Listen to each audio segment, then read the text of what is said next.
irmãos já sabem o texto, então nós vamos abrir no Evangelho de Mateus capítulo 19, fazer a leitura a partir do verso 16 até o 30.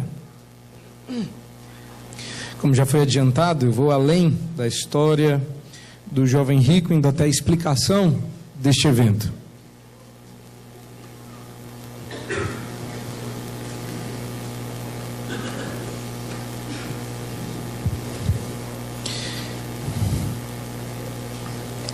Então você vai entender aí que depois de Jesus ter abençoado as crianças e ter se retirado daquele local a caminho de um outro, eis que alguém, a partir do verso 16, aproximando-se, lhe perguntou: Mestre, que farei eu de bom para alcançar a vida eterna?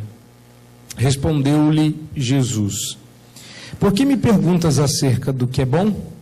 Bom só existe um. Se queres, porém, entrar na vida, guarda os mandamentos. E ele lhe perguntou: Quais? Respondeu Jesus: Não matarás, não adulterarás, não furtarás, não dirás falso testemunho, honra a teu pai e a tua mãe, e amarás o teu próximo como a ti mesmo. Replicou-lhe o jovem: Tudo isso tenho observado. Que me falta ainda? Disse-lhe Jesus: Se queres ser perfeito, vai e vende os teus bens, dá aos pobres e terá um tesouro no céu. Depois vem e segue-me. Tendo, porém, o jovem ouvido esta palavra, retirou-se triste por ser dono de muitas propriedades. Então disse Jesus a seus discípulos: Em verdade vos digo que um rico dificilmente entrará no reino dos céus. E ainda vos digo que é mais fácil passar um camelo pelo fundo de uma agulha do que entrar um rico no reino de Deus. Ouvindo isto, os discípulos ficaram grandemente maravilhados e disseram: Sendo assim, quem pode ser salvo? Jesus, fitando neles o olhar, disse-lhes: Isto é impossível aos homens, mas para Deus tudo é possível. Então lhe falou Pedro: Eis que nós tudo deixamos e te seguimos. Que será, pois, de nós? Jesus lhes respondeu: Em verdade vos digo que vós, os que me seguistes, quando na regeneração o Filho do Homem se assentar no trono da sua glória, também vos assentareis em 12 tronos para julgar as 12 tribos de Israel. E todo aquele que tiver deixado casas, ou irmãos, ou irmãs, ou pai, ou mãe, ou mulher, ou filhos, ou campos, por causa do meu nome, receberá muitas vezes mais e herdará a vida eterna. Porém, muitos primeiros serão últimos, e os últimos primeiros. Vamos orar mais uma vez, pedindo que o Senhor Deus nos abençoe e nos ilumine para o que vamos ouvir nesta noite. Deus amado e misericordioso, nós rogamos a Tua graça para o bom entendimento desse texto. Que o Senhor Deus nos ajude a entendê-lo e as lições que ele encerra, para que possamos adorá-lo em espírito e em verdade. Isso significa, ó Deus, que desejamos ter um coração que te ama mais do que as coisas que o Senhor nos dá. Então, que a história deste jovem sirva-nos de lição e que nós tomemos precaução com respeito aos pecados proibidos aqui e tenhamos coração disposto a obedecer aquilo que nos é ordenado. Por isso, ó Deus, nós te pedimos a Tua graça, orando em nome de Jesus. Amém. Os irmãos me perdoem pela voz, eu ainda não estou completamente recuperado. Mas eu acredito que dá para entender o que eu vou falar. Eu, pelo menos assim, espero.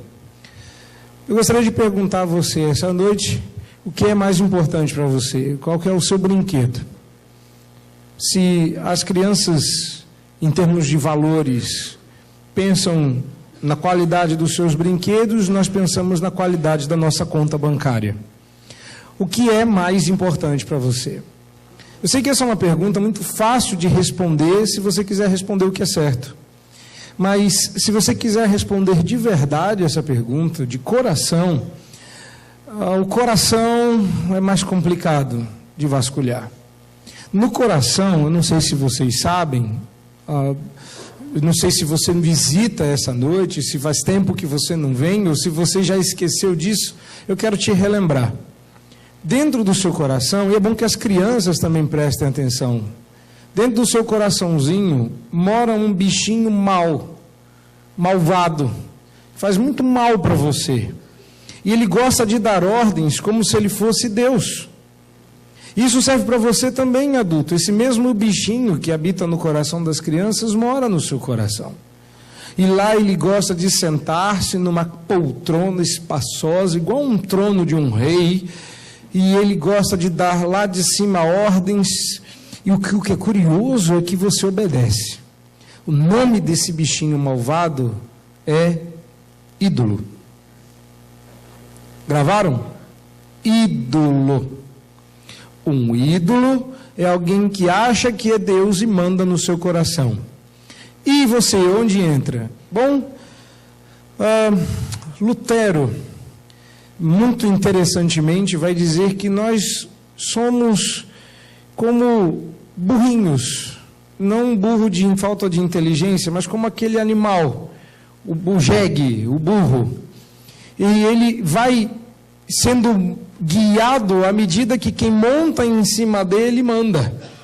Então, o que traz, eu acho que ele usa a ideia do burro por conta de Jesus ter montado em um e ter entrado com ele em Jerusalém.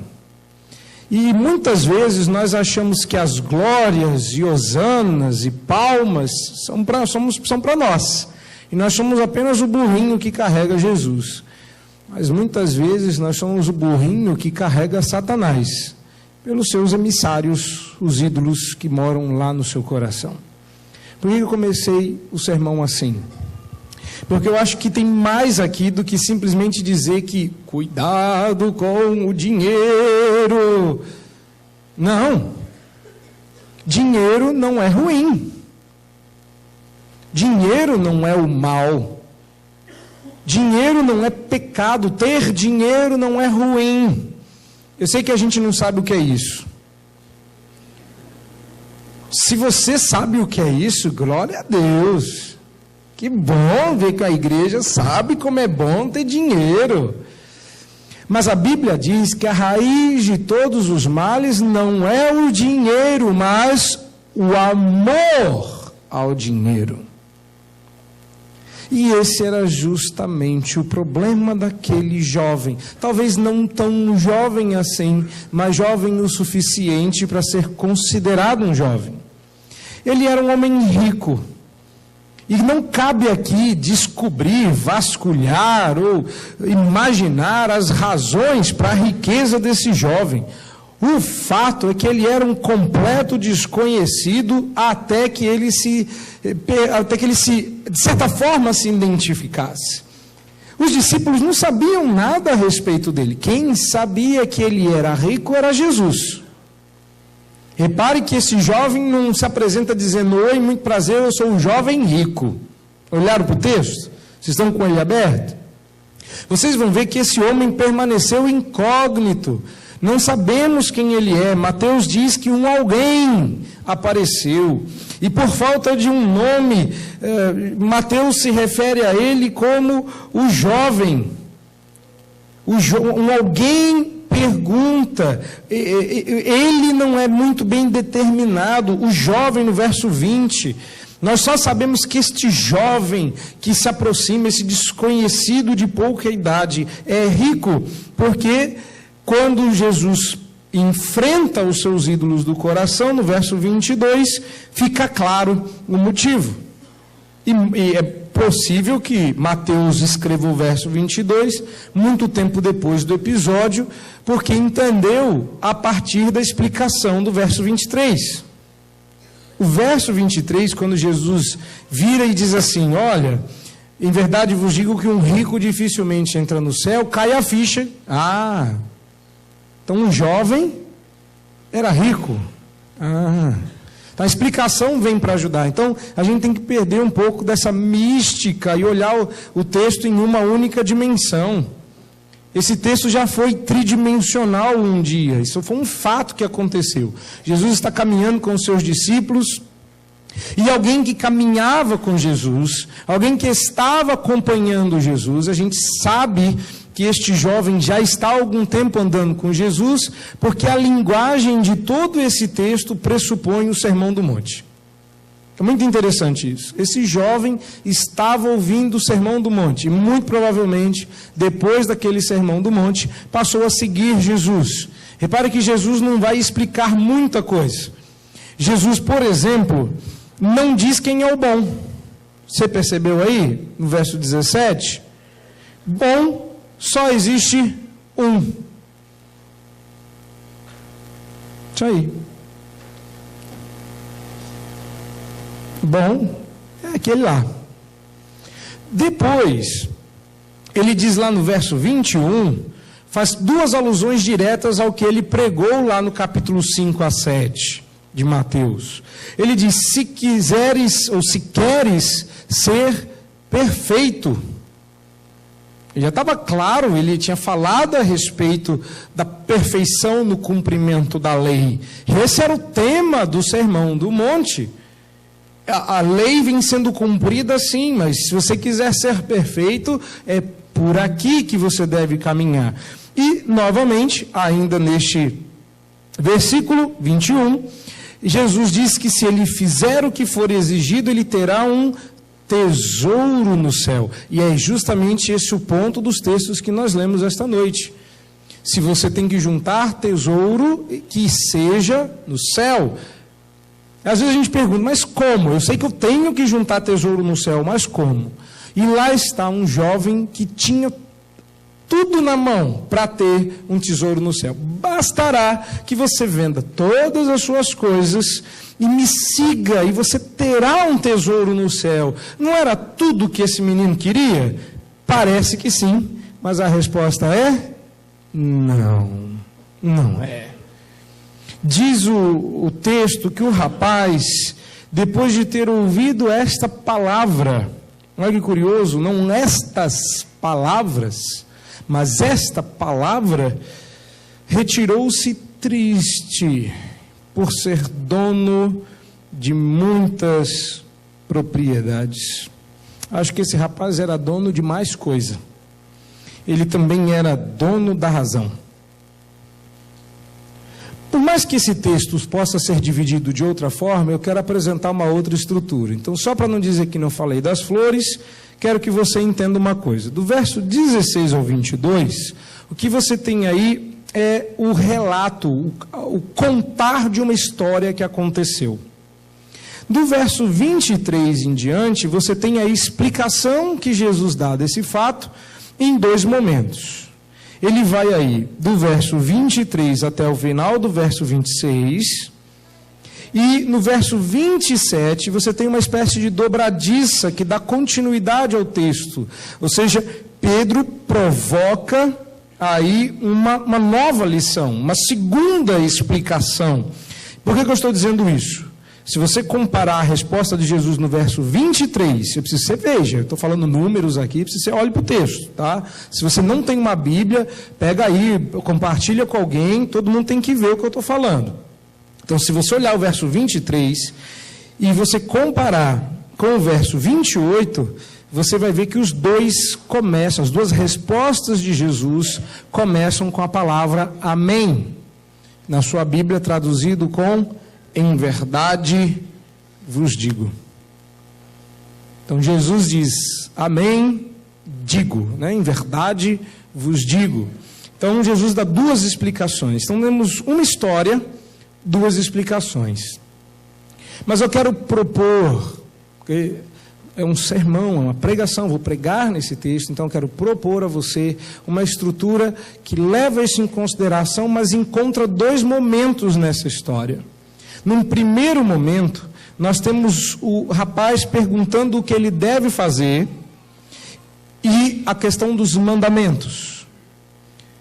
E depois da pergunta do verso 18, nós temos na verdade, o verso 20, se você der uma olhada aí mais tranquilamente, verso 20, aí você tem um segundo momento dessa história, onde Jesus vai mais a fundo no problema. Então eu entendo que, no primeiro momento da história, você tem o equivalente à primeira explicação. E no segundo momento da história, o equivalente à segunda explicação. Então, raciocine em termos de um quadro. Tá? Em um lado do quadro, você vai colocar os versos 16 a 19. E a explicação desses versos, o verso 23 a 27. 26 ali, que 27 é bem o meinho, a gordurinha. E depois você tem o verso 20 a 22, explicado no verso 28 a 30. Deu para entender? Tranquilinho, né? Então, num primeiro momento, o que é que nós temos? Nós temos um dilema maior do que simplesmente lidar ou não com dinheiro. Eu entendo, eu gosto desses textos onde a situação parece uma sessão de aconselhamento, onde Jesus vai trabalhar os ídolos do coração. E é por isso que você vai ouvir hoje sobre um dilema maior do que as riquezas, mas que a gente pode usar as riquezas para alcançar. O grande dilema do coração é a nossa falta de disposição de enfrentar os ídolos do coração. Pois é justamente o que Jesus vai fazer. Vai forçar esse menino a enfrentar os ídolos do seu coração. E o que acontece quando nós somos confrontados conosco mesmos? Nós temos duas opções. A opção do jovem, retirar-se triste. Essa é uma opção, você pode ir embora daqui triste. Ou a opção de Pedro, deixar tudo e seguir. Mas ainda assim a opção de Pedro precisa ser ligeiramente corrigida. Então nós vamos pensar nesses 4 momentos. No primeiro momento, então, o que é que nós temos? Vamos entender esse texto. O jovem se aproxima e pergunta: Mestre, que farei eu de bom para alcançar a vida eterna? A essa altura você está pensando, mas Lucas não registra assim, né? Marcos não registra assim. Por que não está aqui, bom mestre, que farei para herdar a vida eterna? Mateus você leu aí, né? Mestre, que farei eu de bom. Isso é simples, muito tranquilo. A ênfase de Lucas é diferente da ênfase de Mateus. Mateus está mais preocupado em enfatizar as questões ético-morais, enquanto Marcos, por exemplo, enfatiza a questão pessoal, a pessoa de Jesus. Mas isso é bem tranquilo. No final a resposta acaba sendo a mesma para os dois. Bom, só existe um. Então Jesus aponta para Deus como o sumo bono, ou seja, o supremo bem, o bem maior, que não dá para falar o bom maior, que fica estranho, mas essa é a ideia de você vem aqui procurar ser bom e apresentar algo de bom para Deus, quando o padrão é Deus e não você. Outra coisa que é curiosa é a maneira como Jesus muda o verbo do texto. Mestre, que farei eu de bom? Olha que interessante. E aí no minuto seguinte ele diz, para alcançar a vida eterna. É interessante porque a questão da vida eterna é trabalhada por Jesus na explicação. Lá no verso 29, viu lá? E aquele que tiver deixado casas, irmãos ou irmãs, pai e mãe, ou mulher, ou filhos, ou campos, por causa do meu nome, receberá 100 vezes mais e herdará a vida eterna. Onde que Jesus muda o verbo? O jovem pergunta, que farei para alcançar? Nós não sabemos bem como esse homem ficou rico, mas nós sabemos que ele é um homem ganancioso e que confia nas suas próprias forças. Ele quer alcançar a vida eterna. Ele não quer ir por favor, Ele quer merecer. Parece a gente que quer trabalhar com afinco para merecer o salário no fim do mês, mas salário é o que a gente merece. Tá certo? Salário não é graça. Vocês sabiam disso? Se o seu patrão disser assim, por graça, por benevolência eu vou lhe pagar, você pode dar-lhe uma invertida. Você merece. Ele lhe deve. Salário é dívida. Tem que ser pago. É por isso que o salário do pecado é a morte. É o que merecemos. Salário é o que merecemos. Por isso, trabalhar para merecer o salário é digno. Mas merecer a salvação, alcançar a salvação, olha só que curioso. Jesus não responde na mesma moeda. Primeiro ele corrige a primeira questão. Porque ele pergunta acerca do que é bom. Bom só existe um. Se queres, porém, entrar na vida eterna, guarda os mandamentos. O jovem quer alcançar a vida. Jesus quer que a gente entre na vida. Não é uma mudança qualquer. O verbo entrar aí é um convite a uma jornada. A ideia é passar pelo caminho que leva à vida eterna. Jesus sempre tem demonstrado, desde os capítulos anteriores, uma preocupação muito grande de que a gente coloque como prioridade entrar no reino dos céus, o que é uma metáfora para a conversão, para a aceitação do Evangelho. Jesus espera que a gente entenda que a mudança de mente e comportamento é uma evidência de que nós entramos no reino. Nós estamos preocupados demais com outras coisas, desde o Sermão do Monte. Jesus vem dizendo: buscai, pois, em primeiro lugar o reino e a sua justiça. A sua maior preocupação tem que ser entrar no reino. E não conquistar, alcançar, seja o que for. Então, na ênfase tel-referente de Jesus, por que eu estou dizendo que a ênfase de Jesus é tel-referente? Ou seja, busca sua referência em Deus. Porque o rapaz veio todo bom de si, repararam? Que farei eu de bom? Que a ideia é, se eu fizer alguma coisa de bom, eu posso pegar essa coisa boa e dizer, fui eu que fiz. É igual criança, né? A gente chega elas aqui, a gente acha bonitinho, elas falam, aí a gente acha uma gracinha, gostou? Fui eu que fiz. Essa é a ideia, a gente fica orgulhoso dos nossos filhos, não é? Num dia ele é a ovelha perdida, no outro já está discipulando, a gente fica todo orgulhoso de si, não é assim? Esse jovem queria mostrar alguma coisa de boa, queria apresentar suas boas obras a Deus, para dizer, eu entrei nos céus por meu mérito. E Jesus busca a referência em Deus. Quer alguma coisa boa? Busque-a no único que é bom. Bom, falando de coisas boas, para entrar no reino, basta obedecer o que o bom diz que tem que ser obedecido. Guarda os mandamentos. Observa, Jesus já não está falando somente de boas obras, mas de obediência aos mandamentos. O jovem não entendeu muito não, tá? E o jovem eu acho a pergunta aqui irônica, né? Quase engraçada. E ele, verso 18, e ele perguntou, quais? Como assim, quais?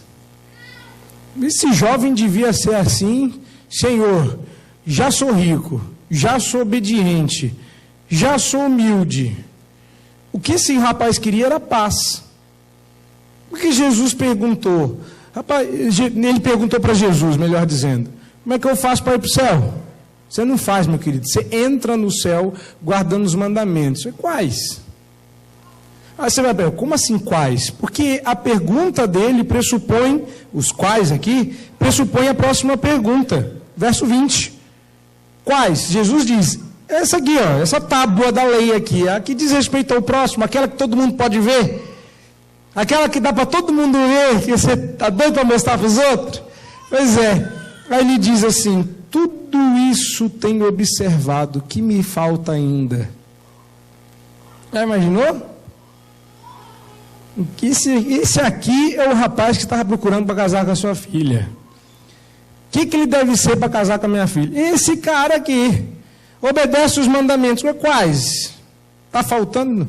Tem um 11º mandamento? Porque eu já obedeço os 10. Jesus vai um pouquinho além. Como bem chamou a atenção o pastor Eliomar agora na introdução, Jesus não começa com o primeiro mandamento da segunda tábua. Reparou? O primeiro mandamento da segunda tábua é honra o teu pai e a tua mãe, que é o último na sequência. Ele começa com não matarás. Aí ficou fácil. Não mato ninguém, não é assim que as pessoas falam quando a gente vai evangelizar? Você precisa se arrepender do negócio. Não mato, não roubo, não bebo.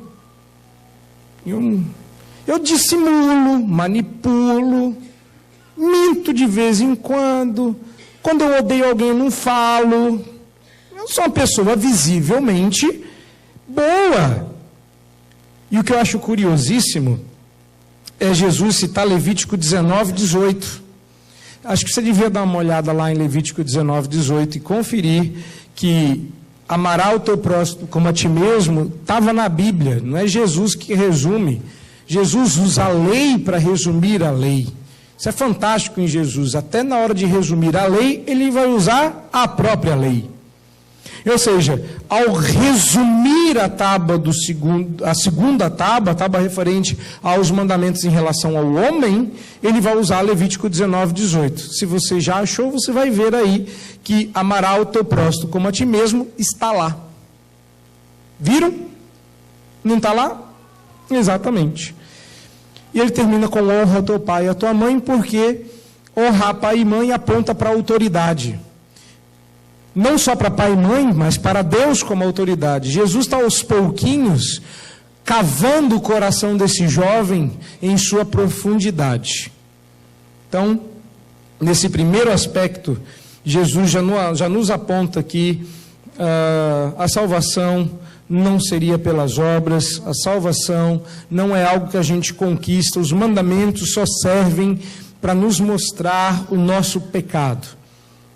Os mandamentos servem para mostrar a nossa falta de capacidade de obedecer a Deus plenamente. Mas o que é surpreendente é a resposta desse jovem: bom, se for isso, eu já tenho feito. E o que é curioso é que se você se comparar aqui, é capaz de você passar no teste também. Jesus está provocando, é uma sessão de aconselhamento. Jesus lançou essa para o rapaz se entregar.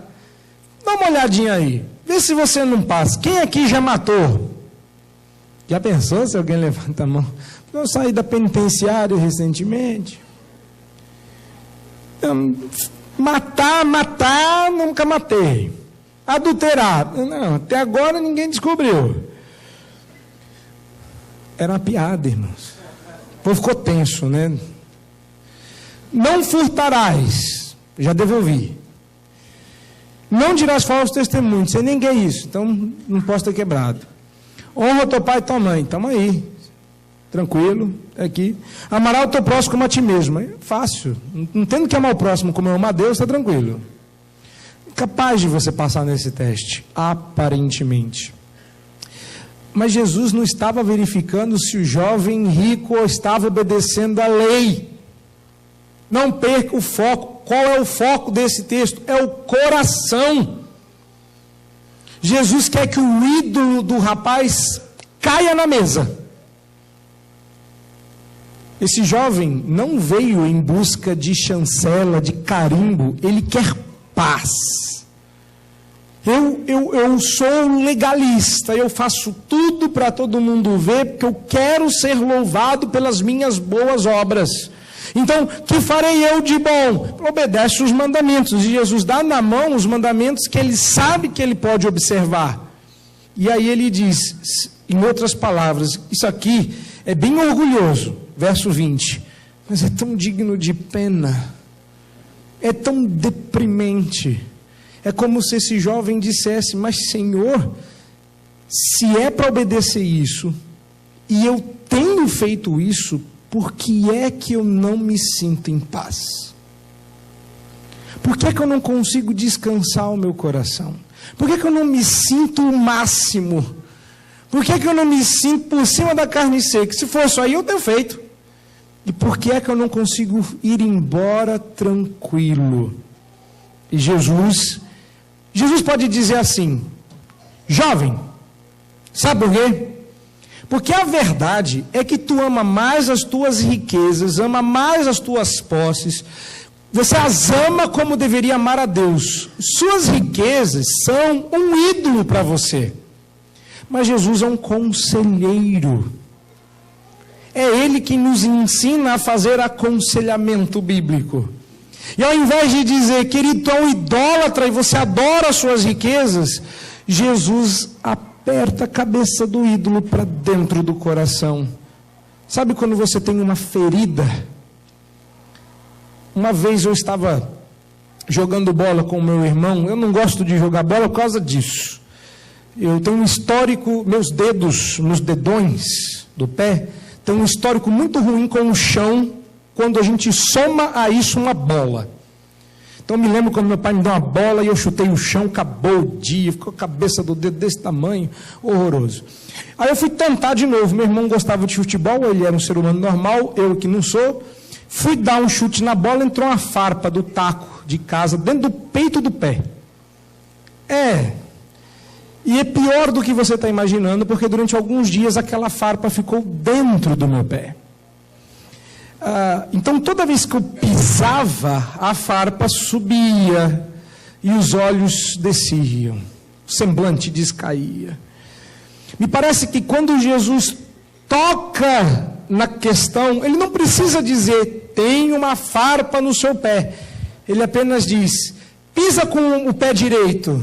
Você não vai conseguir, porque a farpa não deixa. Jesus não precisa dizer que tem um ídolo no coração. Ele toca na ferida e aperta. Quer ver? Disse-lhe Jesus, se queres ser perfeito, vai, vende os teus bens, dá aos pobres. Quer dizer, se ele vendesse os bens e investisse na bolsa, estava indo bem. Mas se tem uma coisa que rico não gosta de fazer, é dar dinheiro para pobre. Você não sabe o que é isso, não é? Se sabe o que é o rico da história. Geralmente você sabe o que é verdade, pastor, que eu sou pobre, não tem rico nenhum me dando dinheiro. Mas é verdade. Pergunte para os ricos que você conhece. Se você conhece algum rico, você é o pobre da história. Dá aos pobres, e terás um tesouro no céu, porque é isso que ele está procurando. Depois vem e segue-me. Essa foi a questão mais dura para esse rapaz enfrentar. Jesus contrapõe o tesouro da terra com o tesouro do céu de uma forma magistral. Jesus está nos ensinando a fazer aconselhamento. Olha que interessante. Ele pode simplesmente dizer, mas ele pega, sabendo isso, sabendo que o apego dele é às riquezas, e mexe com elas. Abandone tudo, ou seja, faz igual esse povo aqui, faz igual esses 12 aqui, ó. Eles eram pescadores, largaram a rede e me seguiram. Você não é rico? Larga a riqueza e me segue. E a resposta que fica é, Senhor, abandonar um emprego que paga um salário mínimo é uma coisa. Abandonar uma empresa de milhões de dólares é outra. Como diria o apóstolo Josefino, aí não. Abandonar pouquinho é fácil. E um monte de pobre que largou a rede aí para te seguir, está tudo atrás dos tesouros nos céus. Mas eu já tenho tesouro. E Jesus diz, é exatamente esse o problema. Vá embora, mas vá sem paz. É interessante isso, nós gostamos de mentir, não é? Ai, como a gente gosta de se enganar. Como a gente gosta de dizer que quem vai embora conhece o caminho, conhece a palavra, de dizer para você, olha, se você não se converter aqui, vai ter outra chance, não fica assim não. Ah, eu sou um pecador. Não, não exagera. Não exagera. Meu querido, se você for embora daqui hoje, em paz, sem ser incomodado pela palavra, porque os seus ídolos do coração não foram tocados, tem alguma coisa muito errada. Não é com Deus não, é com você.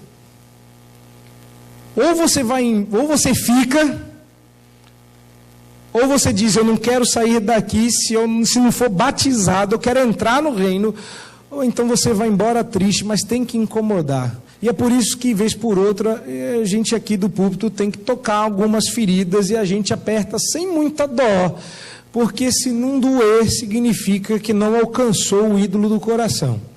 O ídolo do coração é o que você mais ama, é o seu tesouro, é onde o seu coração está, porque onde está o seu tesouro, ali estará o seu coração. Eu não quero que você vá embora em paz hoje, a menos que Cristo seja a sua paz. E Cristo não era a paz deste jovem. A paz, a tranquilidade era as suas propriedades. Repare que farei para alcançar a vida. Ele era dono de muitas propriedades. Mas ele não queria o tesouro no céu. Ele só queria dizer que ele era o máximo. Agora eu quero rapidamente chamar a sua atenção para duas frases que Jesus usa aí, verso 21, o ser perfeito e o tesouro. Ele diz que nós devemos, no verso 8 do capítulo 5, ser limpos de coração, porque veremos a Deus. Ou seja, Jesus está dizendo que devemos ser perfeitos como Deus é. Jesus apontou para o coração do problema. O que me leva a dizer que o resumo dessa história é que o coração do problema é sempre um problema do coração. Estava certo. O professor Scipione foi quem me deu essa frase. E já esteve aqui pregando. Ele estava certo. Sabe qual é o seu problema? Não é o dinheiro. É o coração. Não é a dor, a tristeza, a dificuldade, o problema familiar. O seu problema é o seu coração. O coração do problema é sempre um problema do coração. Qual era o problema desse rapaz? Seu coração estava nas riquezas. Agora a gente vai para a explicação. A explicação vai trabalhar o primeiro momento e o segundo momento. Vamos dar uma olhada na primeira resposta de Jesus. Então disse Jesus a seus discípulos: em verdade vos digo que um rico dificilmente entrará no reino dos céus. Eu só quero chamar a sua atenção para a palavra dificilmente. Jesus não está dizendo que bem-aventurado quem é pobre sem dinheiro. Se fosse assim, a nossa pergunta é: Senhor, se tudo isso já tenho cumprido, pobre já sou, por que não me sinto feliz? Não. Jesus não está dizendo que você tem que dar graças a Deus por ser pobre. Ele está dizendo que dificilmente um rico entra no céu. Não é porque riqueza é pecado, mas é porque dificilmente alguém que passa a ter coisas não as idolatra. Já reparou que a gente é mais santo quando é mais pobre? Que Deus aperta a gente para a gente orar mais. Que é assim, se você sabe que seu dinheiro não vai dar até o fim do mês, você ora para Deus multiplicar as moedas. Mas se você sabe que você tem dinheiro, que todas as suas contas vão ser pagas, porque o que você ganha é mais do que o suficiente, você reparou que vem uma tranquilidade ao seu coração? Se você já teve dinheiro um dia e hoje você não tem, você lembra daquela época onde você era autoconfiante, onde você dormia com tranquilidade porque sabia que o dinheiro ia chegar até o fim do mês. Mas o inverso também é, você lembra da tensão. Você lembra dos primeiros momentos. Teve gente que começou o casamento difícil. Tinha muito mês e pouco dinheiro, pouco salário. E você pensava, meu Deus, como é que eu vou fazer para pagar a conta? E você ficava tenso e ajoelhava, Senhor, providencia.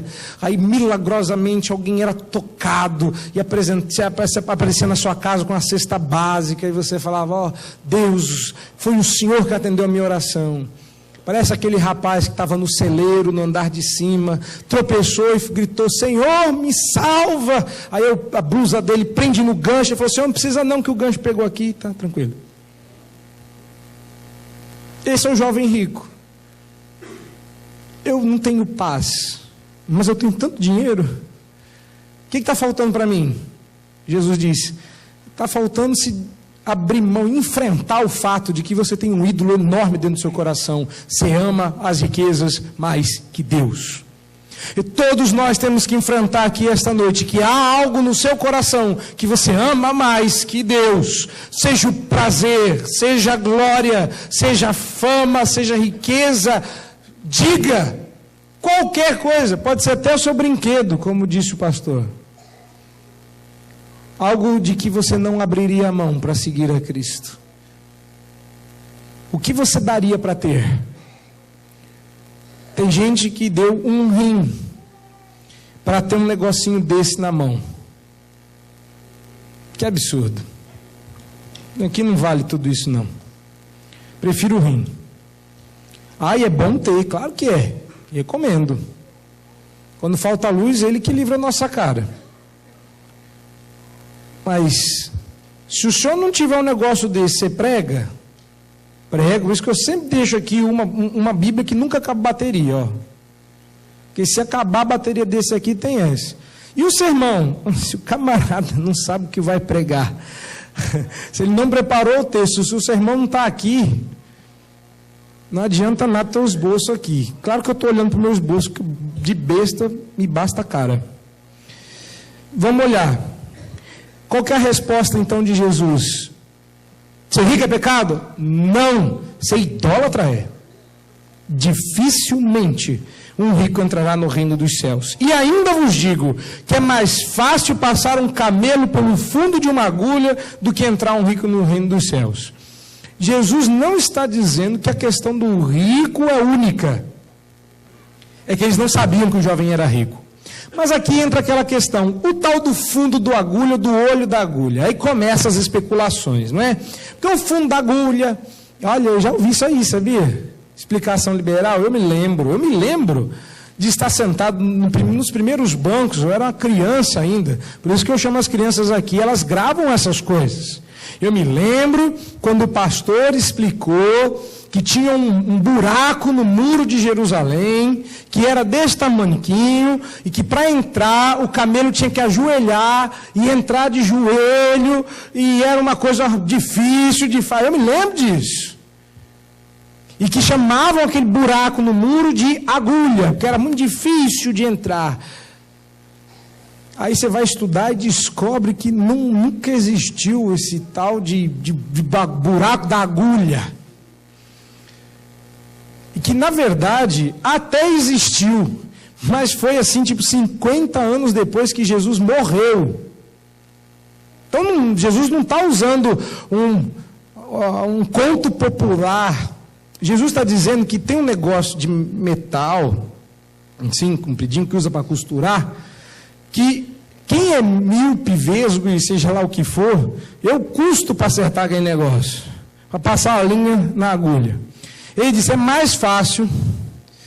Você já sabe como é difícil botar. Quem sabe como é difícil botar linha naquele buraco lá? Quem sabe? Quem já tentou?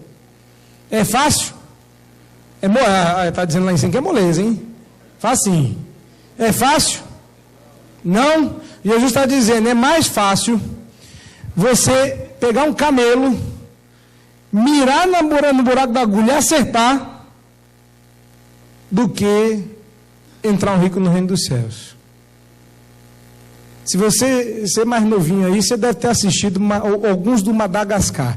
A gente tem crianças pequenas, tem que assistir esses trem. Aí eu me lembro de acho que era um tigre, né? Que passou shampoo, ele mirou no buraco da fechadura, passou para o outro lado. Aí a gente fala, isso é impossível. Não. O buraco da fechadura para um tigre passar é moleza. Eu quero ver tu passar um camelo no buraco da agulha. Está óbvio que Jesus está usando um exagero, não é? Um exagero proverbial, para dizer em outras palavras o quê? Um idólatra, porque riqueza é um negócio que idolatra, né? Para um rico idólatra entrar no céu é impossível. Impossível. Repare o que os discípulos disseram. Ouvindo isso, os discípulos ficaram grandemente maravilhados. Eu fico imaginando que certas traduções não facilitam, né? Fica eles ficaram maravilhados. Não. A palavra que já apareceu umas 4 vezes antes é chocado. Eles não estão achando isso aqui o máximo, meus queridos. Eles falam, nossa, que legal, Deus. Não. Eles acharam isso terrível. Eles entenderam. Você sabe qual que é o seu problema, meu querido? Vocês aí do fundo, vocês aí da ponta, você que está dormindo. Sabe qual é o seu problema? O seu problema não é que você não entende o sermão. O seu problema é justamente o que você entende. Porque o problema deles não foi entender a metáfora. O problema dos discípulos foi exatamente o que eles entenderam. Se está mais fácil um camelo passar por um fundo da agulha do que um rico entrar no céu, então ninguém pode ser salvo. Por quê? Na cabeça de um judeu, esse homem tinha tudo para entrar no céu. Porque ele tinha dinheiro? Não. É porque com muito dinheiro ele podia cumprir toda a lei. Ele podia dar esmola, que não ficava sem dinheiro. Que a gente, quando vai ajudar o outro, a gente se descobre, né? Eu fico imaginando, a gente dá aqui, mas falta lá. Não é sacrifício. A gente dá por amor ao outro. Né? A gente olha, ajuda o presbítero ou paga a conta d'água? Esse mês a gente vai ficar sem água, que eu vou ajudar o meu irmão. Pá. Esse homem é rico, ele pode ajudar quem ele quiser. Ele pode... gente, ele pode fazer o que ele quiser para cumprir a lei. Ele tem dinheiro para fazer tudo o que é preciso. Se ele não tem condições de entrar no céu, olha o que os discípulos disseram. Sendo assim, quem pode ser salvo? Agora Jesus não usa figura e responde, terminando esse primeiro ponto. Jesus, fitando neles o olhar, disse-lhes, isto é impossível aos homens. Mas o que é impossível aos homens, fora possível a Deus. Você está me dizendo que se Deus quiser, Ele pode fazer um camelo entrar numa agulha? Resposta? Sim. Mas isso é impossível. Vamos falar de impossíveis? Eu acho impossível alguém sobreviver ao atropelamento de um cavalo quando o cavalo entra pelo seu para-brisa. Você concorda comigo, João? Eu já ouvi muita gente que morreu assim. Não é, João? Você acha isso impossível?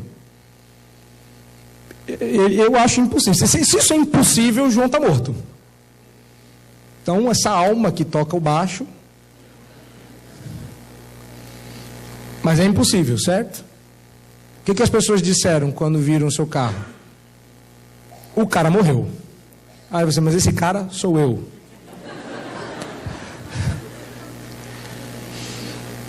Quem tem leucemia linfóide aguda em um mês desenvolve e aparece com 92% da sua medula tomada pela doença, é impossível que sobreviva. O problema é que o cara sobreviveu e virou pastor. Tem mais algum caso impossível aqui? Tem muitos impossíveis. Tem vários casos impossíveis aí. Tem gente que não podia ter filho e teve, que não podia sobreviver e viveu, mas que é uma coisa realmente impossível. É impossível que alguém morra e ressuscite. Eu acho muito mais difícil vencer a morte do que enfiar um camelo na agulha. O que é impossível aos homens, Deus pode fazer? Sim. E é isso que Jesus quer mostrar o salvar-se é impossível. Reparou que ele respondeu a primeira pergunta? Que farei para alcançar a vida? Jesus responde para os discípulos: não tem como. Ninguém alcança a vida eterna. Para você, isto é impossível. Você entendeu isso, querido? Vocês não podem, não conseguem, e se tentar, não vão alcançar a vida eterna, porque para nós isso é impossível. É por isso que Jesus tem que dizer: mas para Deus tudo é possível. Porque quando o menino pergunta: que farei de bom? E fala: não, só é possível para o bom. E bom só tem um. Quem torna possível o impossível? Quem é realmente bom para fazer-nos entrar na vida eterna? Jesus está o todo tempo dizendo, evangelizando e trabalhando: temos que apontar para Deus. Ele estava em si mesmado, apontando para si. O que eu faço? Como é que eu sou? Cadê o meu dinheiro? Quem mexeu no meu queijo? E Jesus está dizendo: não. É Deus. O que Deus fez, quais são os seus decretos, qual é a sua vontade, o que Ele mandou, como Ele quer ser obedecido. É Deus quem nos salva. É por isso que não é por obras, para que ninguém se glorie. Segunda resposta. Pedro vai cavucar a segunda resposta. Eis que nós tudo deixamos e te seguimos, que será, pois, de nós? Esse Pedro, né? A gente pergunta, sempre o apóstolo Pedro. Não. Eu quero que você entenda que Pedro nem sempre está falando por conta da sua impetuosidade. Pedro representa os 12 aqui. E você pode saber disso no verso 27 mesmo. Quando Pedro não disse: eu deixei tudo. Pedro diz: nós. Pedro representa aqui, ele está dizendo: nós tudo deixamos para te seguir. Mas olha só que interessante, o jovem rico estava errado, todos concordamos. Mas aí Pedro vem e diz: e nós que estamos certos? O jovem não quis deixar tudo para te seguir. Tô aqui, eu fiz, hein? Lembra-te de nós. Nós estamos aqui desde o início, largamos tudo. O que será de nós? Repare, do ponto de vista de Pedro, ele estava certo, pois havia feito o que se esperava que o jovem rico fizesse. Ele fez. Ele sim tinha deixado tudo para seguir a Cristo, sem apego a nada. O que você tinha? Nada, mas eu deixei para te seguir. Deixei meu barquinho, meus peixes, aqui. E foi de fato o que eles fizeram. Embora, se a gente tem pouquinho, para nós pouquinho é tudo, a ideia não é deixar muito ou deixar pouco. Mas precisa ser corrigido. O que Pedro não viu, e quase tão cego quanto o jovem, foi que de fato eles haviam deixado tudo, mas o delírio da grandeza ainda caminhava com os discípulos. A ambição por glória e poder estava intacta. Eles ainda queriam, já que ninguém pode ser o maior no reino, então como é que vai funcionar lá no céu? Isso é uma outra forma de perguntar quem é o maior. Mas nós fizemos o que o Senhor... E era verdade. Mas aqui nós temos uma lição para nós. Se nós também não tomarmos cuidado, podemos igualmente evitar com sucesso o ídolo do dinheiro, para nos encontrar com o nosso mais novo ídolo, a autocongratulação. Você trocou um ídolo por outro. É por isso que João Calvino está certo ao dizer que o nosso coração é uma fábrica de ídolos. Eu não idolatro o dinheiro. Glória a Deus por mim. Vamos fazer um culto de ação de graças a você que não idolatra o dinheiro. Esse é o ponto. Nós fizemos o que é certo. Que será de nós?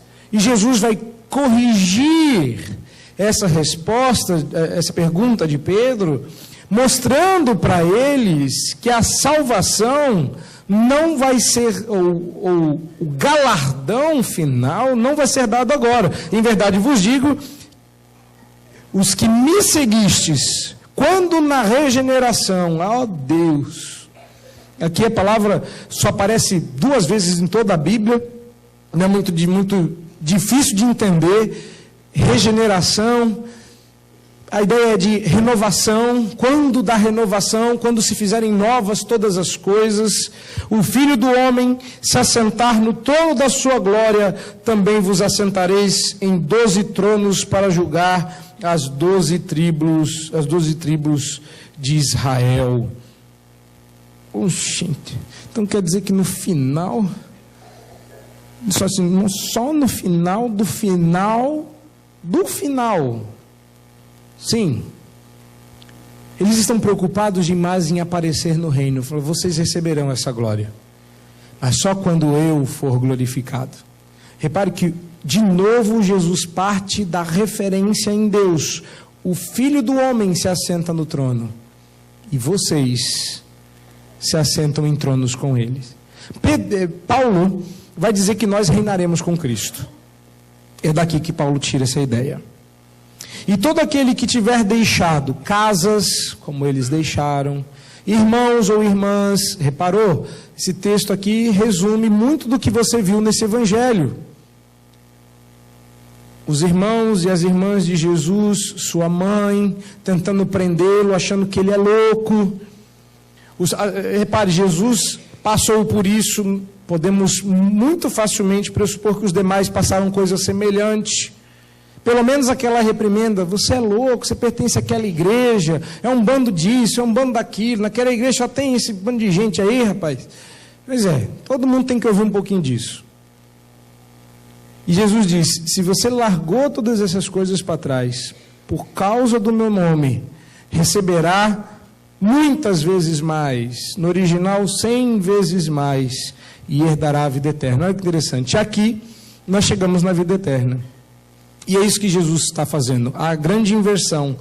Os primeiros serão os últimos, e a ideia não é de quem chegou primeiro, é aquele que são os primeiros na sociedade. Os últimos são os esquecidos, os que ficam para trás. Muitos que chegam primeiro: bom mestre, mestre, que farei eu de bom? Serão os últimos. Nós não sabemos se esse jovem não veio a se converter no futuro.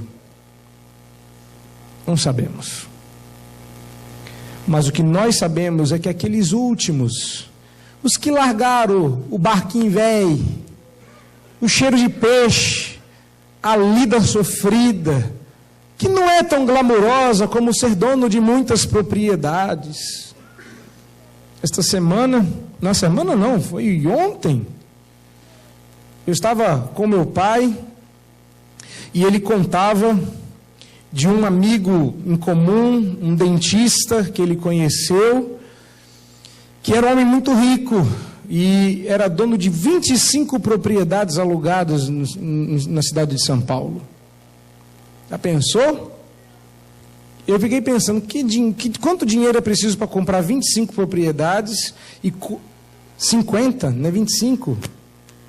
Você está aumentando a riqueza do homem. Eram 50.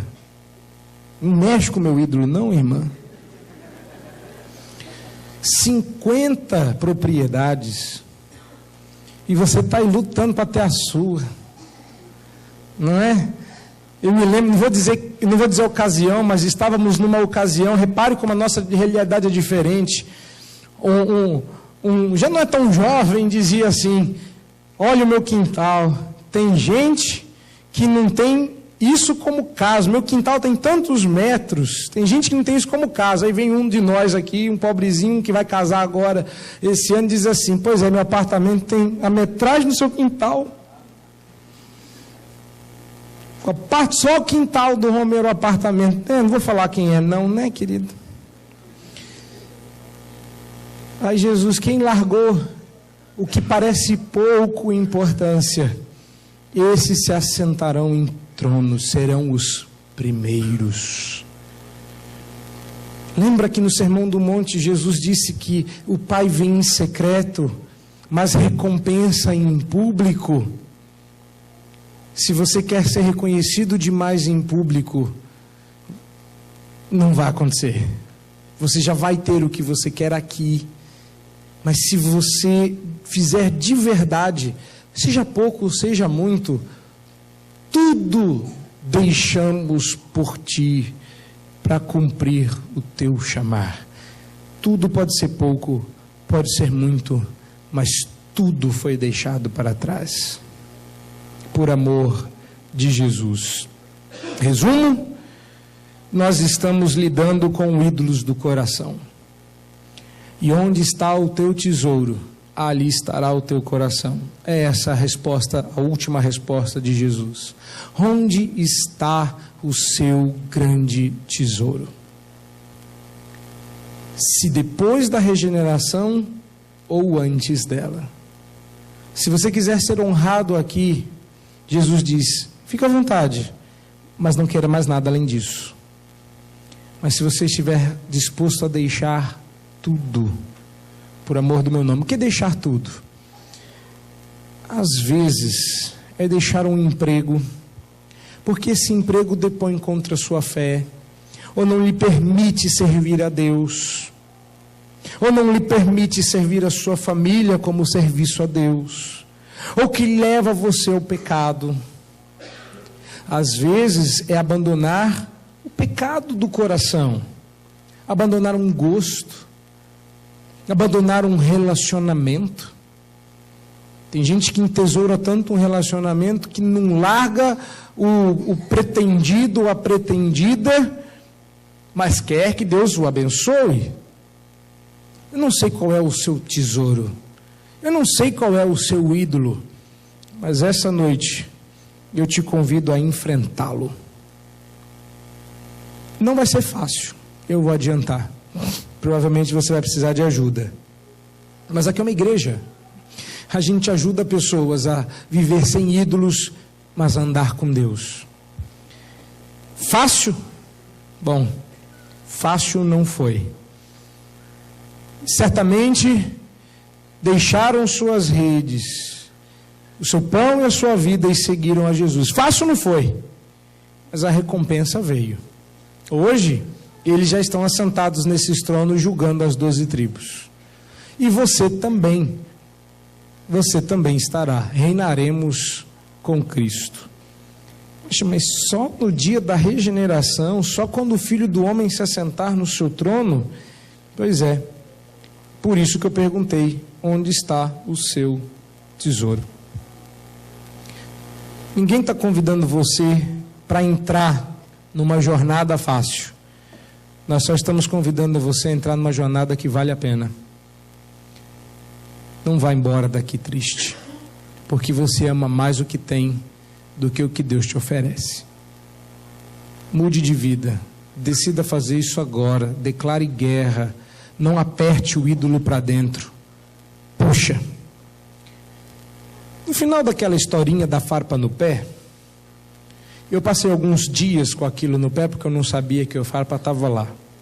Meu irmão ainda era vivo, e foi uma cena que ele não gostou muito. A gente sentou, pôs meu pé com a palma, não é palma, né, do pé, né? É sola, né? Eu falei palma porque eu olhei para minha mão.